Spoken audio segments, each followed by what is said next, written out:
Bismillahirrahmanirrahim. Innal hamdalillah nahmaduhu wa nasta'inu wa nastaghfiruh wa na'udzu billahi min syururi anfusina min sayyiati a'malina. May yahdihillahu fala mudhillalah wa may yudlil fala hadiyalah. Asyhadu an la ilaha illallah wahdahu la syarikalah wa asyhadu anna Muhammadan 'abduhu wa rasuluh. Ya ayyuhalladzina amanu taqullaha haqqa tuqatih wa la tamutunna illa wa antum muslimun. Ya ayyuhan nasu taqu rabbakumul ladzi khalaqakum min nafsin wahidah wa khalaqa minha zawjaha wa batha minhuma rijalan katsiran wa nisaa'a wattaqullaha alladzi tasaaluna bihi wal arham innallaha kana 'alaikum raqiba.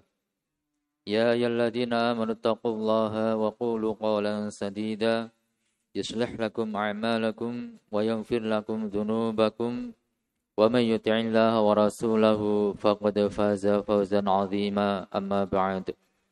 Fa inna asdaqal hadithi kitabullah wa khairal hadi hadi nabiyyina Muhammadin sallallahu alaihi wa alihi wasallam wa syarrul umuri muhdatsatuha fa inna kulla muhdatsatin bid'ah wa kulla bid'atin dhalalah wa kulla dhalalatin finnar a'adzani Allah wa iyyakum minan nar wa ba'd.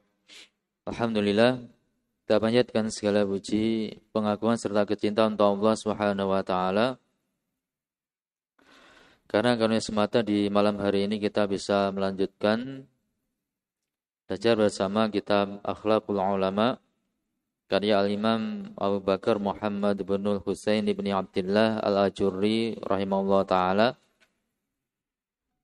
Ini akan kita baca bersama asar dari Al-Imam Al-Hasan bin Abil Hasan Al-Basri rahimahullah ta'ala. Ini yang menyebutkan atau menjelaskan tentang siapa orang yang faqih. Siapa orang yang sebenarnya faqih itu. Dan tak lupa kita bermohon pada Allah Subhanahu wa taala, semoga Allah Azza wa Jalla senantiasa memberikan kemudahan kepada kita semuanya di dalam menuntut ilmu syar'i, di dalam memahaminya, mengamalkan serta mengajarkan atau mendakwahkan kepada yang lainnya. Dan semoga Allah Subhanahu wa taala menjadikan ilmu kita sebagai ilmu yang bermanfaat dan diberkahi. Ikhwani fiddin rahimani wa rahmakumullah.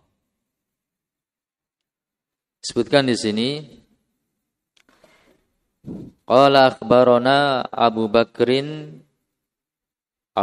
yakni Al-Imam Al-Ajurri rahimahullah taala telah mengkhabarkan kepada kami. Qala akhbarana Abu Bakrin Abdullah bin Abdul Hamidi Al-Wasitiyyu. Jadi meskipun tidak tertuliskan lafaz qala, maka kita tetap membacanya dengan qala. Dan itu adat kebiasaannya al-muhadditsin, para ulama ahli hadis. Meskipun sebagian ulama berpendapat boleh-boleh saja kalau tanpa membaca qala ketika memang tidak tercantum qala di situ.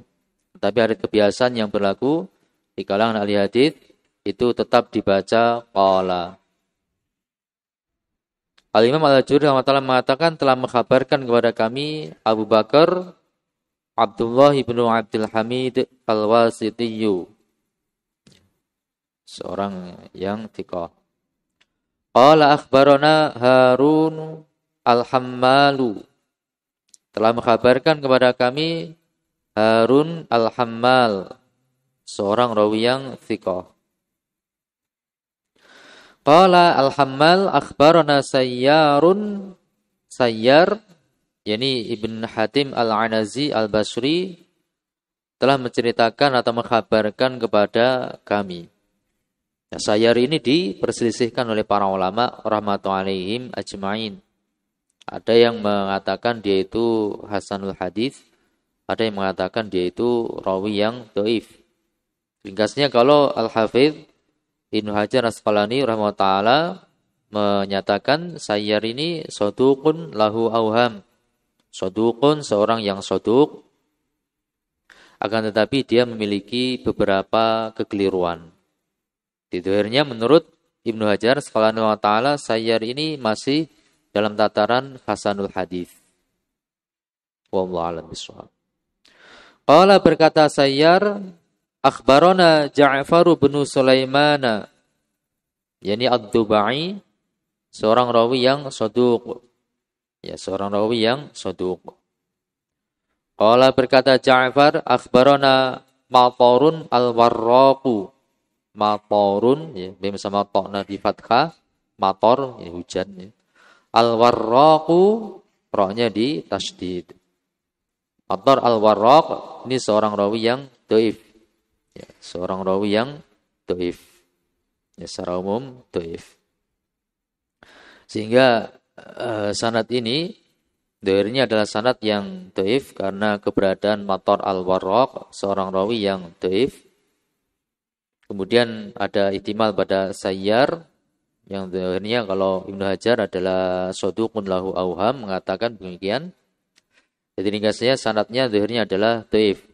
Akan tetapi didukung oleh sanad pada athar yang berikutnya juga masih dari Al-Hasan Al-Basri rahimahullah ta'ala. Qala berkata Matar al-Warraq, Sa'altul Hasana an mas'alatin. Sa'altu, saya pernah bertanya Al-Hasan kepada Al-Imam Al-Hasan Al-Basri rahimahullah ta'ala an mas'alatin, tentang suatu permasalahan. Ya, tentang suatu permasalahan. Ya, beliau memang ulama besar di zamannya, masuk pembesar ulama di masa tabi'in yang pertengahan. Beliau ditanya, atau Matar bertanya kepada Al-Hasan Al-Basri rahimahullah ta'ala tentang suatu permasalahan. Faqala fiha, lalu Hasan Al-Basri rahimahullah ta'ala berkata fiha, tentang masalah tersebut. Ya, beliau menyampaikan jawaban terkait masalah yang ditanyakan tadi. Faqultu, layu saya berkata, siapa yang mengatakan? Matar al-Warraq. Setelah dia bertanya, dapat jawaban dari Al-Hasan Al-Basri rahimahullah ta'ala. Setelah dapat jawaban, Matar ini malah berkomentar. Katanya Matar, ya Aba Sa'idin, wahai Abu Sa'id, yakni Al-Hasan Al-Basri, ya'ba 'alaikal fuqaha'u wa yukhalifunaka. Ya'ba, enggan, 'alaika, atas Anda. Siapa yang enggan? Al-fuqaha'u, para ulama ahli fikih, para fuqaha. Enggan maksudnya tidak sependapat dengan Anda. Enggan atas Anda maksudnya para fuqaha itu tidak sependapat dengan Anda. Wa yukhalifunaka, dan mereka pun telah menyelisih Anda dalam masalah ini. Dalam masalah ini. Nah, dan ini suatu pelajaran bagi kita, ya, suatu pelajaran bagi kita. Ketika kita bertanya kepada para ulama, sebagian ulama rahmatullahi ajmain tentang suatu permasalahan, lalu beliau telah menjawab dari apa yang kita tanyakan tersebut, maka jangan sampai kita kemudian menabrakkan, ya, pendapat yang beliau sampaikan itu dengan pendapatnya ulama yang lain, ya, dengan pendapatnya ulama yang lain. Jangan sampai kita katakan, loh, tapi menurut Syekh Fulan itu begini, wahai Syekh, dengan pendapat yang menyelisih pendapat beliau. Ya, jangan dengan metode atau model yang seperti itu, menabrakkan di antara para ulama rahmatullahi ajmain, atau para guru kita yang satu dengan yang lainnya, jangan sampai ditabrakkan demikian. Nah, beliau menyampaikan, kita tanya suatu permasalahan, lalu guru kita menjawab dengan salah satu dari pendapat yang menurut beliau adalah pendapat yang rajih. Jangan sampai kemudian kita ketika hendak ingin menggali faedah yang lebih jauh, kemudian kita katakan, tapi menurut ustadz yang lain itu atau syekh yang lain itu kok begini? Nah, jangan sampai menyebutkannya demikian itu. Ya, jangan sampai menyebutkan yang demikian ini. Ini termasuk bentuk su'ul adab. Ya, tidak bagus dalam beradab ketika bertanya kepada ulama atau kepada guru kita. Cukup kita mengajukan pertanyaan. Ya, untuk menggali lebih jauh mungkin segi istidlalnya, segi pendalilannya, istimbatnya bagaimana, lebih jauh bagaimana. Itu lebih bagus demikian. Jangan sampai kita sebut nama dari ulama yang lain atau ustadz yang lain. Ini kurang adab kita di dalam bertanya kepada guru kita atau para ulama kita, rahmatullahi alaihim ajmain. Jangan pernah dengar cerita tentang bagaimana Syekh Muqbil Al-Wadi'i rahimahullah ta'ala ketika beliau menghukumi tentang Yusuf Al-Qaradawi, beliau tidak sampai mengkafirkan Yusuf Al-Qaradawi, maka ada sebagian dari yang hadir itu kemudian menyampaikan bahwasanya menurut Syekh Utsaimin Yusuf Qaradawi itu kafir kalau memang benar menyatakan demikian itu. Oh, marah itu Syekh Muqbil Al-Wadi'i rahimahullah ta'ala sampai gebrak meja. Jadi memang tidak semantapnya demikian. Dan ini sekedar contoh. Ini bukan pembatasan tapi sekedar contoh berlaku untuk siapapun dari ulama kita ataupun guru kita. Ketika kita tanya tentang suatu permasalahan, kemudian dijawab dengan salah satu dari pendapat atau pandangan yang menurut beliau itu pandangan yang rojih, tapi menurut kita mungkin kita lebih condong pendapat yang lain. Ketika kita hendak menggali lebih jauh, barangkali memang yang lebih rojih itu pendapat dari ulama atau guru yang kita tanya itu, ya kita harus beradab di dalam bertanya. Kita harus memiliki adab di dalam bertanya. Jangan sampai kita sebutkan ulama lain atau ustadz lain yang pendapatnya menyelisih. Mungkin kita tanya dari sisi pendalilannya atau semisalnya dengan model bertanya, ya, dengan model bertanya. Memang kita butuh kepada ilmu tersebut, menampakkan kita butuh kepada ilmu tersebut. Jadi kembali ke permasalahan. Faqala, maka ketika mendengar komentarnya Matar Al-Warraq seperti itu, berkatalah Al-Hasan Al-Basri rahimahullah ta'ala, takilatka ummuka mataru, wahai matar, takilatka ummuka. Arti letterleknya, ibumu, ya, ibumu telah kehilangan dirimu. Kehilangan karena meninggal, ya, kehilangan karena meninggal. Ini ungkapan ya untuk menunjukkan, yakni menyesalkan terkait apa yang terlontar dari pernyataannya Matar Al-Warraq, sehingga dikatakan takilatka ummuk, ibumu telah kehilangan kamu, wahai Matar. Ya, ini kehilangan karena meninggal itu kalau arti asalnya. Tapi maksudnya adalah menyesalkan. Kenapa kok sampai terlontar ucapan yang demikian itu dari Matar? Ketika dia bertanya kemudian dijawab, lalu malah mengatakan, ya ba'alikal fuqaha wa yukhalifunaka. Para ulama fikih itu tidak setuju dengan engkau, wahai Abu Sa'id. Dan mereka menyelisih Anda, wahai Abu Sa'id. Maka dijawab oleh Al-Hasan Al-Basri rahimahullah ta'ala, takilatka ummuka Matar. Wahai Matar, ibumu telah kehilangan dirimu. Nah, ini sayang sekali engkau mengucapkan yang demikian itu. Wahal ra'aita faqihan qattu, wahal dan apakah ra'aita engkau itu pernah melihat faqihan satu orang yang faqih qattu sama sekali? Pernah enggak engkau itu melihat satu orang yang benar-benar faqih? Wahal tadri mal faqihu, dan apakah engkau tadri sudah faham betul mal faqihu, siapa itu orang yang faqih? Kok kamu mengatakan bahwasanya fuqaha itu, para orang-orang yang faqih itu telah tidak setuju dan menyelisih pendapatku. Apakah engkau pernah melihat seorang yang betul-betul faqih? Dan apakah engkau benar-benar faham siapa itu orang yang faqih sehingga engkau bisa mengatakan bahwasanya pendapatku telah diselisih oleh orang-orang yang faqih? Bisa jadi engkau tidak paham siapa orang yang faqih itu sehingga seorang yang tidak faqih engkau anggap sebagai seorang yang faqih. Kemudian dijelaskan oleh Al-Hasan Al-Basri rahimahullah ta'ala. Al-faqihu, wahai Matar, seorang yang faqih itu adalah seorang yang memiliki beberapa kriteria ini. Beliau sebutkan di sini beberapa kriteria. Ya, minta udurnya ya. Anak ucapannya agak sulit. Ya. Untuk mengucapkan memang agak sulit. Baik. Yang pertama, kriteria yang pertama, al-wari'u. Wawunya di fathah, roknya di kasroh. Ini isim fa'il dari wara'. Kalau wara' itu perbuatannya, wari' orangnya. Ya. Al-wari'u, seorang yang wara'. Ini kriteria yang pertama dari faqih. Wari', seorang yang wara'. Seorang yang hati-hati dalam urusan agamanya. Nanti kita jelaskan.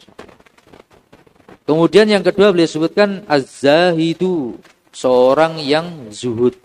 Ya, seorang yang zuhud. Kemudian yang ketiga, kata Al-Hasan Al-Basri rahimahullah ta'ala, alladzi la yaskharu mimman asfala minhu. Alladzi, orang yang la yaskharu, tidak merendahkan, mimman, terhadap orang-orang lain, asfala, yang orang lain itu lebih rendah, minhu, dibandingkan dirinya. Jadi terhadap orang-orang yang mungkin tataran ilmunya masih di bawah dia, yang mungkin hafalannya tidak semungkin dia, yang mungkin orasinya tidak semahir dia, tidak sedahsyat dia, yang mungkin dalam masalah bisa menggerakkan motorik orang itu tidak seperti keahlian dia yang bisa membangkitkan semangatnya orang lain, yang mungkin dalam ibadahnya itu tidak sesemangat dia, yang mungkin kecerdasannya itu tidak sedetil dan secermat dia dalam mengamati dan membahas suatu permasalahan. Maka orang yang betul-betul faqih itu tidak merendahkan orang yang di bawah dirinya. Ya, tidak merendahkan orang yang di bawah dirinya. Apalagi sampai menginjak-injaknya, menginjak-injak kehormatan orang-orang yang dianggap di bawah dirinya. Tidak demikian seorang yang faqih itu. Ini kriteria yang ketiga. Kriteria yang keempat, wala yahmizu min man fauqahu. Wala yahmizu, dan dia tidak, yahmizu itu yang tabu, tidak menggibai, ya, tidak menyebutkan aib, man fauqahu, orang-orang yang di atasnya, orang-orang posisinya di atasnya. Kemudian yang kelima, wala ya'khudhu ala ilmin 'allamahullahu khutama. Wala ya'khudhu, dan dia tidak mengambil, ala ilmin, atas suatu ilmu, 'allamahullahu, yang mana Allah SWT telah menganugerahkan ilmu itu kepada dirinya. Dia tidak mengambil khutaman, harta duniawi. Ya, khutaman, harta duniawi. Ya. Seorang yang betul-betul berhati-hati dalam segala urusannya. Oh, ini seorang yang betul-betul faqih, kata Al-Imam Al-Hasan Al-Basri rahimahullah ta'ala. Di antara yang pertama ini beliau sebutkan 5 kriteria. Ya, 5 kriteria. Khanifiddini rahimani wa rahimakumullah. Insyaallah pada malam hari ini kita sedikit membahas tentang masalah wara', ya, masalah wara'. Dan itu kriteria pertama yang beliau sebutkan rahimahullah ta'ala. Ada keterangan yang bagus dari Syekh Ibnu Utsaimin rahimahullah ta'ala. Ini dalam Syarah Riyadhus Shalihin, ya, dalam bab wara' di sini, ya, di awal-awal pembahasan tentang bab wara'. Ya, ini babul wara'i wa tarkis syubhat. Dijelaskan oleh Syekh Ibnu Utsaimin rahimahullah ta'ala, antara wara' dan zuhud itu, ya, ini sering menjadi perkara yang samar bagi kebanyakan manusia. Samar bagi kebanyakan manusia. Banyak dari manusia itu sulit untuk membedakan antara wara' dan zuhud. Sulit membedakan antara wara' dan zuhud. Jadi tempat yang lain, Syekh Ibnu Utsaimin rahimahullah menyebutkan mungkin timbul 2 pertanyaan terkait 2 hal ini. Pertanyaan yang pertama, apa bedanya antara wara' dengan zuhud? Wara' itu bedanya apa dengan zuhud? Pertanyaan yang pertama. Pertanyaan yang kedua, lebih tinggi mana posisinya antara wara' dengan zuhud itu? Wara' dengan zuhud itu makomnya lebih tinggi mana? Ya, makamnya lebih tinggi. Ini dua pertanyaan dimunculkan oleh Syekh Ibnu Utsaimin rahimahullah taala, tapi di tempat yang. Nah, di sini beliau kemudian menjelaskan perbedaan antara warok dan zuhud. Beliau ambilkan dari keterangan Al-Imam Ibnu Qayyim rahimahullah taala dalam kitab Ar-Ruh, ya, dalam kitab Ar-Ruh. Kitab ini memang masih diperselisihkan oleh para muhaqqiqin apakah sabit dari Al-Imam Ibnu Qayyim rahimahullah taala ataukah tidak. Akan tapi dari sisi ungkapan-ungkapannya, metode pembahasannya, parolah sebagian muhaqqiq menegaskan kitab ini memang sabit dari Al-Imam Ibnu Qayyim rahimahullah taala. Apalagi dalam masalah mendefinisikan wara' dan perbedaannya dengan zuhud di sini, ungkapannya sangat persis dengan ungkapannya Syekhul Islam Ibnu Taimiyah rahimahullah taala, sang guru. Ibnu Taimiyah rahimahullah taala gurunya Ibnu Qayyim rahimahullah taala. Ya, maka ini salah satu faktor yang menunjukkan memang kitab Ar-Ruh ini betul penisbahannya kepada Al-Imam Ibnu Qayyim rahimahullah taala. Nah, di sini Syekh Ibnu Utsaimin rahimahullah taala menukilkan kalamnya Ibnu Qayyim rahimahullah taala dalam kitab Ar-Ruh yang mana beliau mengatakan al-wara'u, yang namanya sikap wara', hati-hati, itu adalah tarku ma yadurru fil akhirah. Tarku meninggalkan ma segala sesuatu yadurru yang akan membahayakan, yang akan menimbulkan madharat fil akhirati dalam urusan akhirat kita. Karena ulangi untuk bisa dicatat, al-wara'u kata Ibnu Qayyim rahimahullah dalam kitab Ar-Ruh, wara' itu tarku ma yadurru fil akhirah. Tarku meninggalkan mas segala sesuatu yadurru yang bisa membahayakan atau berpotensi mendatangkan madharat bahaya fil akhirati terkait urusan akhirat kita. Wazuhdu, sementara yang namanya zuhud, masih kata Ibnu Qayyim rahimahullah taala, zuhud itu tarku ma la yanfa'u. Tarku meninggalkan ma segala sesuatu la yanfa'u yang tidak ada manfaatnya, yakni untuk urusan akhirat kita. Meninggalkan segala sesuatu yang tidak ada manfaatnya untuk urusan akhirat kita. Ini persis dengan definisi atau keterangan dari Syekhul Islam Ibnu Taimiyah rahimahullah taala, sang guru, ketika menjelaskan antara wara' dan zuhud. Seperti yang disebutkan oleh sang murid yaitu Ibnu Qayyim rahimahullah taala. Wara' itu meninggalkan segala sesuatu yang bermadharat atau berpotensi mendatangkan madharat bahaya terkait urusan akhirat kita. Sementara zuhud itu tarku ma la yanfa'u, meninggalkan segala sesuatu yang tidak ada manfaatnya dalam urusan akhirat kita.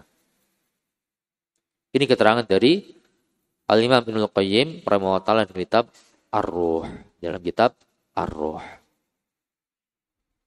Maka dijelaskan lebih lanjut oleh Syekh Ibnu Utsaimin rahimahullah taala, al-asya, perkara-perkara itu ada 3 macam. Untuk menjelaskan masalah ini, perkara itu ada 3 macam, 3 bagian. Bagian yang pertama yang paling tinggi itu apa? An-nafi'u, hal-hal yang bermanfaat. Ya. Hal-hal yang bermanfaat untuk akhirat kita. Ini perkara yang paling tinggi. An-nafi'u, hal-hal yang bermanfaat untuk akhirat kita. Yang kedua di bawahnya, ma la yadurru wa la yanfa'u. Ya, di bawahnya, ma la yadurru wa la yanfa'u. Hal-hal yang sifatnya itu tidak membahayakan, tapi juga tidak ada manfaatnya untuk akhirat kita. Ya, tidak membahayakan, tapi juga tidak ada manfaatnya untuk akhirat kita. Ya, di bawahnya lagi ada yang ketiga, yang paling bawah, ad-daru, hal-hal yang bermadharat, hal-hal yang membahayakan, hal-hal yang berpotensi bisa menimbulkan kerugian, bahaya, kerusakan untuk urusan akhirat kita. Urusan akhirat kita. Maka al-wari', orang yang waro itu, dia hanya meninggalkan yang ketiga ini. Tarku ma yadurru fil akhirah. Waro itu meninggalkan hal yang mendatangkan madarat untuk akhiratnya. Adapun hal yang kedua, yakni yang tidak membahayakan untuk urusan akhirat, tapi juga nggak ada manfaatnya, wari ini masih melakukannya. Ya, wari ini masih melakukannya. Jadi seorang yang waro itu dia melakukan hal yang bermanfaat, level yang paling tinggi, dan juga masih melakukan hal-hal yang tidak membahayakan tapi juga nggak ada manfaatnya. Ini masih dilakukan oleh seorang yang waro atau al-wari'. Beda dengan zuhud. Az-zahid, orangnya zahid, perbuatannya zuhud. Zahid itu, ya ini apa? Zuhud itu tarku ma la yanfa'u, meninggalkan segala sesuatu yang tidak ada manfaatnya. Jadi kalau seorang yang zahid, seorang yang zuhud itu, dia meninggalkan hal yang bermadarat untuk urusan akhiratnya, tidak berhenti di situ. Dia juga meninggalkan hal-hal yang tidak ada manfaatnya untuk urusan akhiratnya. Orang yang zahid itu hanya melakukan hal-hal yang bermanfaat untuk urusan akhiratnya. Hal-hal yang tidak ada manfaatnya dia tinggalkan. Apalagi hal-hal yang membahayakan urusan akhiratnya lebih dia tinggalkan lagi. Ini seorang yang zuhud atau az-zahid, seorang yang zuhud. Nah, maka dari gambaran ini kita bisa menunjukkan, dijelaskan oleh Syekh Ibnu Utsaimin, berarti makom zuhud itu lebih tinggi dibandingkan makom waro. Ya, makom zuhud itu lebih tinggi dibandingkan makom waro. Karena kalau waro itu hanya meninggalkan yang madorot, tapi masih melakukan hal-hal yang tidak manfaat, meskipun dia juga melakukan hal yang bermanfaat. Tapi kalau zuhud itu meninggalkan yang berbahaya dan juga meninggalkan hal yang tidak ada manfaatnya, dia hanya melakukan hal-hal yang bermanfaat untuk urusan akhiratnya. Nah, itu seorang yang zuhud. Ya, berarti zuhud itu makomnya lebih tinggi dibandingkan waro. Ya, zuhud itu makomnya lebih tinggi dibandingkan waro. Baik. Maka beliau menegaskan, Syekh Ibnu Utsaimin rahimahullah menegaskan, berarti wa bihadza sarat manzilatuz zahidi arfa'u min manzilatil wari'. Dengan keterangan ini berarti manzilah, makom, kedudukan orang yang zuhud itu arfa'u lebih tinggi min manzilatil wari' dibandingkan manzilahnya, kedudukannya seorang yang waro, seorang yang waro. Ikhwani fiddin rahimani wa rahimakumullah.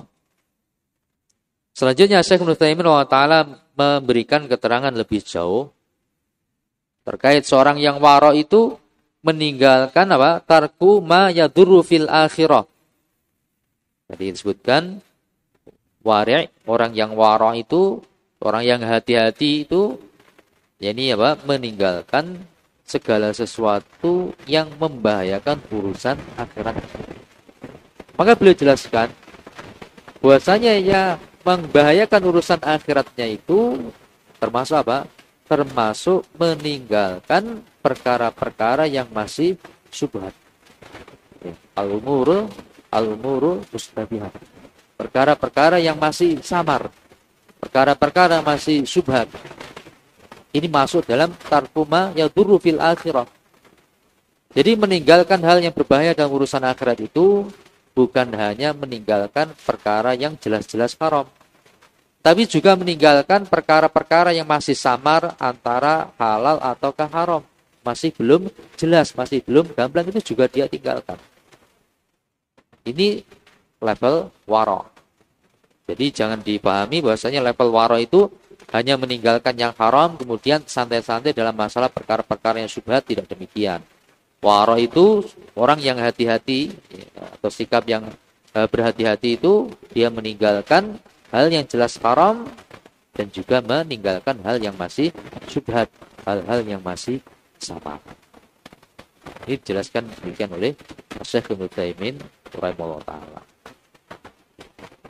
Lalu beliau di tempat yang lain menyebutkan sebuah, atau di situ beliau yakni ketika menjelaskan dalam kitab Riyadhus Shalihin, beliau sebutkan yakni hadis yang pertama dalam bab wara itu, hadis yang ma'ruf riwayat Bukhari Muslim dari sahabat yang mulia Nu'man bin Bashir radhiyallahu taala anhuma, bahwasanya Rasulullah sallallahu alaihi wasallam bersabda, innal halala bayyinun wa innal harama bayyinun wa bainahuma umurun mushtabihatun la ya'lamuhunna katsirum minan nas. Ini antum semua sudah hafal insyaallah. Kata Rasulullah sallallahu alaihi wasallam, innal halala bayyinun, sesungguhnya hal yang halal itu bayyinun adalah jelas. Wa innal harama bayyinun, sesungguhnya perkara yang haram itu juga jelas. Wa bainahuma, lalu antara keduanya, antara yang halal dan haram ini, ada umurun, ada beberapa perkara mustabihatun yang masih belum jelas. Yang masih belum jelas. La ya'lamuhunna katsirun minan nas, yang mana banyak dari manusia itu belum mengetahui hakikat perkara tersebut. Hakikatnya belum tahu, keadaannya juga belum tahu, hukumnya juga belum paham. Kebanyakan manusia tidak mengetahui umurun mustabihat, perkara-perkara yang masih samar tersebut. Lalu solusinya dijelaskan oleh Rasulullah SAW. Faman ittaqa syubuhati faqad istabra li dinihi wa 'irdihi. Ini solusinya supaya tidak terjatuh dalam perkara yang samar, yang bisa menjaga agamanya. Maka faman ittaqa syubuhati, siapapun yang dia menjaga diri dari perkara-perkara yang masih syubhat, yang masih samar, istabra li dinihi wa 'irdihi. Berarti dia telah melepaskan dirinya, membebaskan dirinya lidinihi, untuk kebaikan agamanya, wa 'irdihi, dan untuk kebaikan kehormatan dirinya. Seorang yang menjaga diri dari perkara-perkara yang masih syubhat, yang masih samar, berarti sisi yang pertama dia telah meninggalkan atau telah menjaga agamanya. Karena dengan meninggalkan hal yang masih samar itu, berarti dia meninggalkan perkara yang ada potensi kalau dia melakukannya akan terjatuh dalam suatu dosa. Aman dia, aman dari sisi agamanya. Wa 'irdihi, dan juga telah membebaskan, yakni untuk kehormatannya. Ya.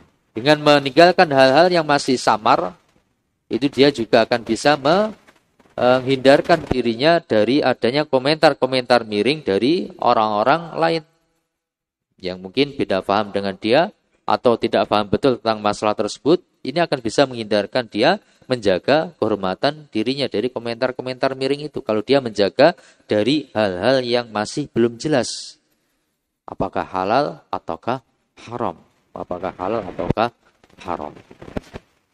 Baik. Maka terkait hadis yang mulia ini, Asy-Syaikh Ibnu Taimiyah rahimahullah memberikan penjelasan tentang bahwasanya perkara itu kan ada 3 sebagian dari hadis tersebut. Yang pertama jelas-jelas halal. Yang kedua jelas-jelas haram. Ya, jelas halal ya seperti ya segala sesuatu yang telah dihalalkan oleh Allah Subhanahu wa taala, makan minum yang halalan thayyibah dan seterusnya, menikah dengan caranya syar'i, ini jelas yang halal, perkara yang jelas halalnya. Yang kedua perkara yang jelas haramnya, zina, minum khamr, kesyirikan dan lain sebagainya, dari hal yang jelas. Nah, yang ketiga ada perkara-perkara yang masih ada unsur kesamaran. Yang masih ada unsur kesamaran, apakah halal ataukah haram? Apakah wajib ataukah sunnah? Apakah haram ataukah makruh? Masih ada sisi kesamaran.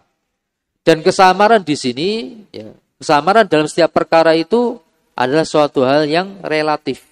Suatu hal yang relatif. Bisa jadi dalam masalah A, ya, dalam masalah pertama, antara si A dan si B beda dalam masalah tersebut. Bagi si A perkaranya jelas halal, bagi si B masih samar. Lalu dalam masalah yang kedua, kebalikannya. Bagi si A masih samar, bagi si B sudah jelas tentang haramnya misalkan. Ini perkara yang relatif. Maka masing-masing orang ya berlaku hukum sendiri-sendiri. Ya, berlaku hukum, maksudnya sikap sendiri-sendiri. Intinya harus mengambil sikap yang wara'. Ya, mengambil sikap yang wara', meninggalkan hal-hal yang masih syubhat. Dan ini berbeda antara satu orang dengan orang yang lain. Ya. Baik. Jadi ada 3 hal di sini. Lalu Asy-Syaikh Ibnu Taimiyah menjelaskan asbabul istibah itu katsiratun. Sebab-sebab untuk terjadinya kesamaran ini sangat banyak. Ini sangat banyak. Beliau jelaskan yang pertama, bisa jadi ada sisi keraguan tentang sahih atau dhaifnya suatu hadis yang membahas masalah tersebut. Dia ragu-ragu. Ini sahih atau dhaif ya. Ini sahih atau dhaif. Hadis tentang masalah tersebut. Ragu-ragu dia.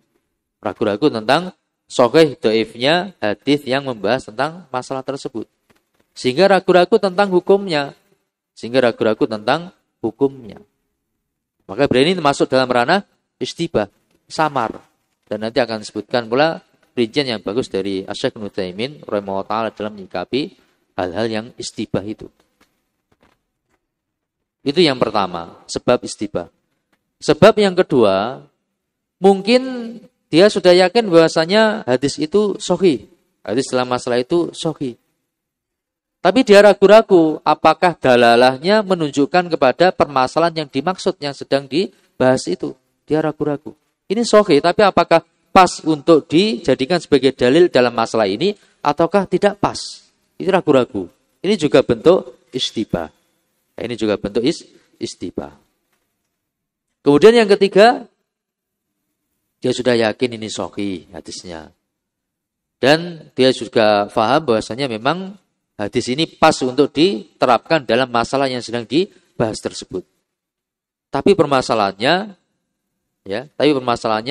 masih samar bagi dia. Apakah kalau masalah hadis yang umum, apakah ini tetap berlaku secara umum ataukah ada taksisnya, ada pengkhususan, ada pengecualian ataukah tidak? Dia ragu-ragu. Ini hadis ini zahirnya umum, mencakup segala persen-persennya, bagian-bagiannya.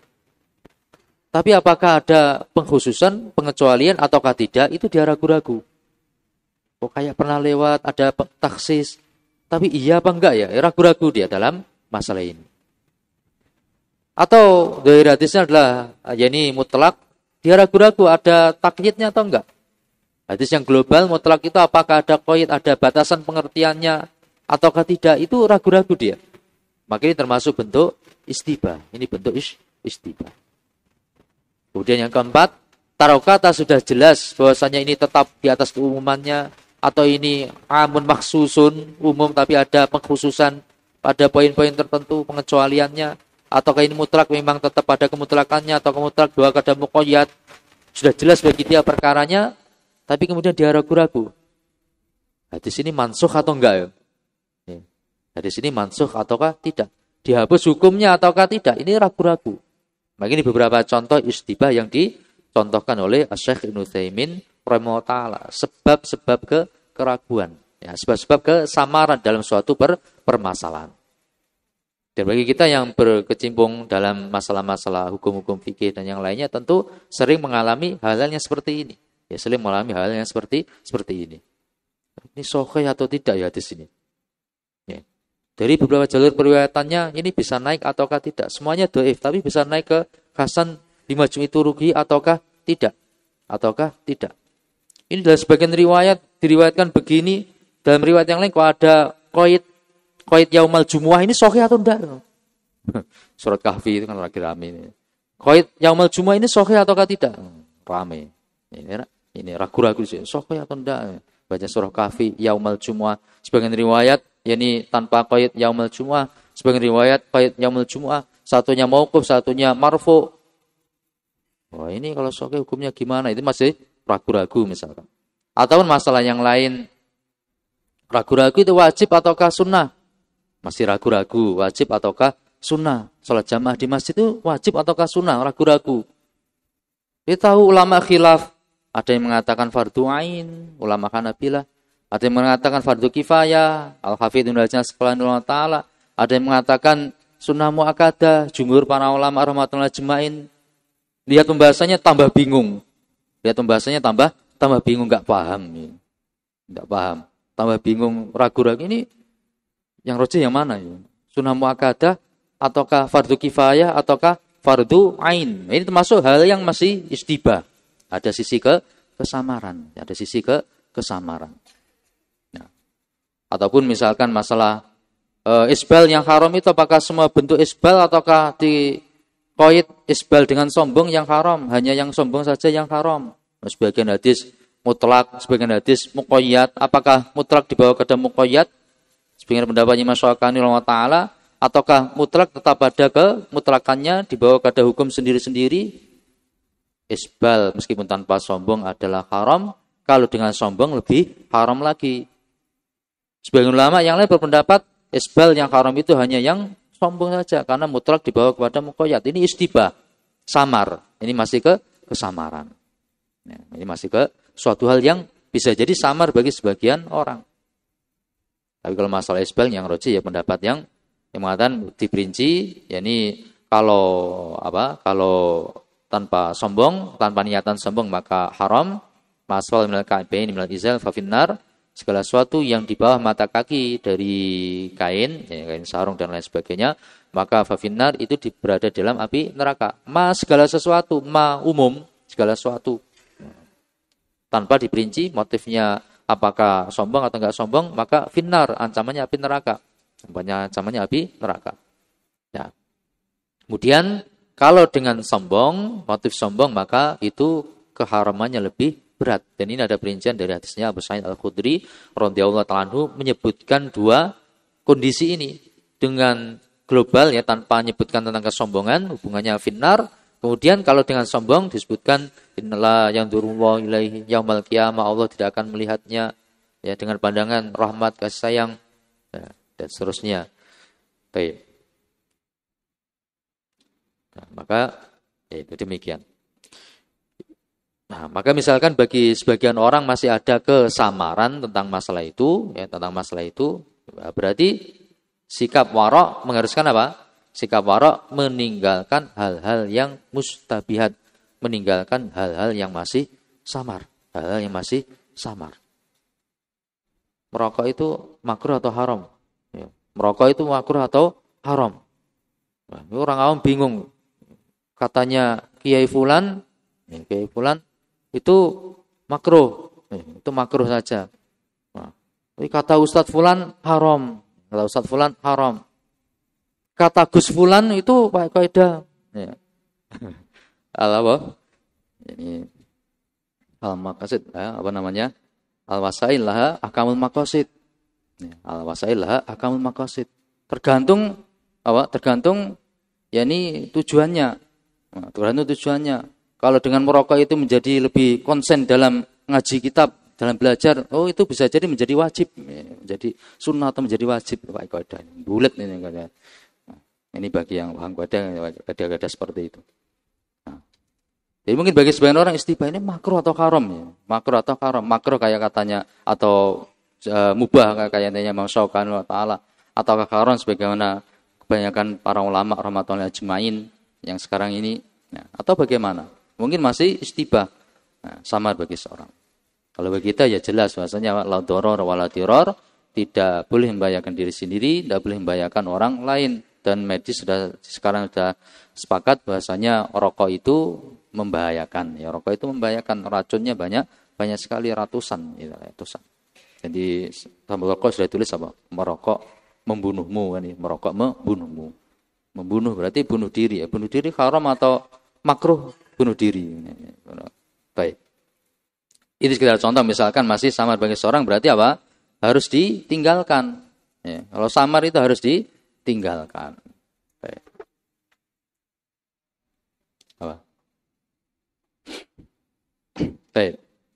Nah, kemudian Syekh Ibnu Utsaimin rahimahullah taala, beliau juga menyebutkan suatu perincian ketika ya seorang yang waro itu ketika ada suatu permasalahan yang masih samar bagi dia, Maka ini ada dua perincian. Ada dua perincian terkait kondisi yang samar tersebut. Perincian yang pertama, in kana istibahan fi tahrimihi. Kalau samar tentang haramnya, tarokahu, maka dia meninggalkannya. Kalau samar tentang haramnya, maka dia meninggalkannya. Ini makruh atau haram, ini makruh atau haram. Maka sikap warok mengharuskan dia untuk meninggalkan perkara yang dia masih samar itu antara haram ataukah tidak haram. Maka harus ditinggalkan. Ini hukumnya wajib untuk meninggalkan karena termasuk sikap warok ini hal yang wajib. Meninggalkan hal yang berbahaya bagi urusan akhirat kita. Oke. Ini perincian yang pertama. Kalau masih samar tentang keharamannya, maksudnya ini haram ataukah makruh ataukah mubah atau bagaimana, maka hendaknya ditinggalkan atau harus ditinggalkan.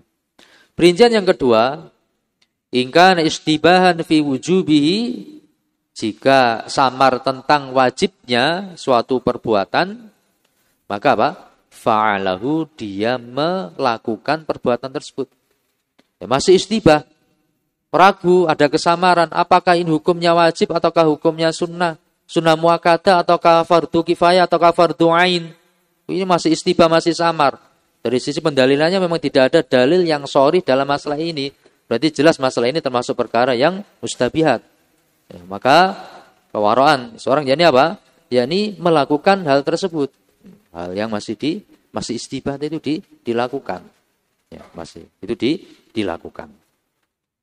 Li'alla ya'tama bitarki, tujuannya supaya dia tidak terkena potensi berdosa bitarki dengan meninggalkan perbuatan tersebut. Perbuatan itu masih ada kemungkinan wajib, ada kemungkinan sunnah. Ya sudah lakukan supaya aman. Taruh kata itu perkara yang sunnah, dia dapat sunnah, dapat pahala sunnah. Taruh kata itu perkara yang wajib, dia sudah melakukan, gugur ke wajibannya, aman. Aman. Oke, ini dua perincian terkait sikap warok yang disebutkan oleh beliau Syekh Ibnu Utsaimin rahimahullah taala. Qanibitini rahimani rahimakumullah. Maka itu perincian yang sangat bagus dari beliau rahimahullah taala, bisa kita gunakan dalam segala hal yang masih ada sisi kesamaran bagi kita, dan juga untuk kehati-hatian taruh kata kita sudah merojihkan suatu pendapat, kita sudah merojihkan suatu pendapat.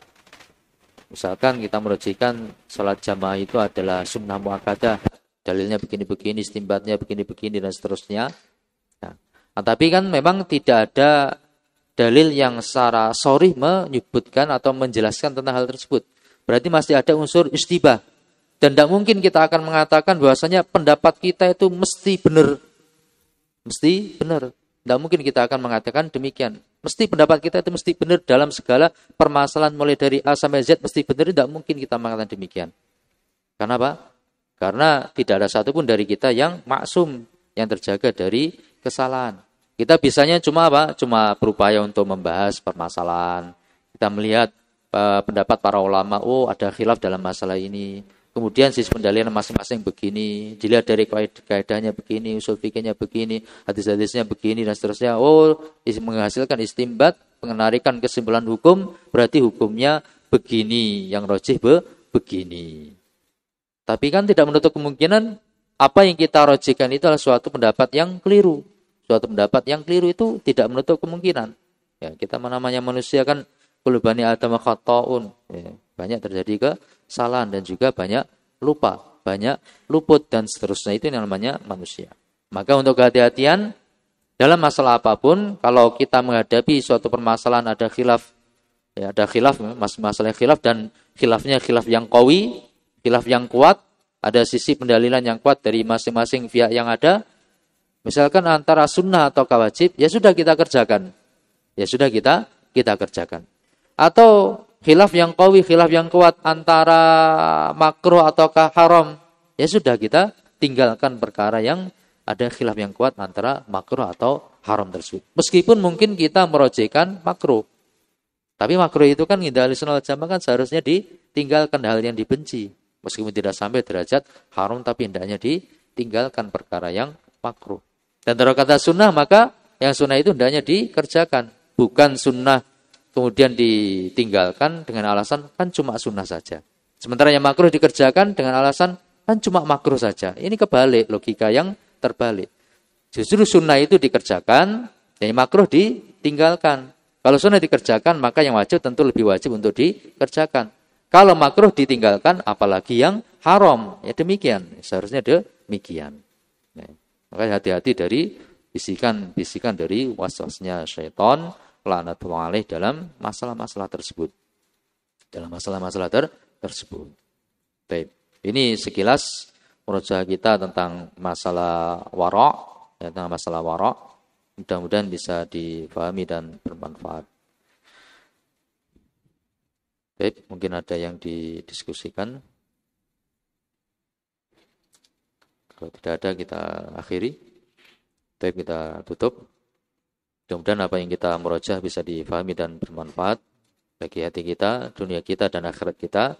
Kalau ada benarnya dari Allah Subhanahu wa taala, kalau ada kelirunya karena keterbatasan ilmu, semoga diampuni oleh Allah Subhanahu wa taala, kurang lebihnya mohon maaf.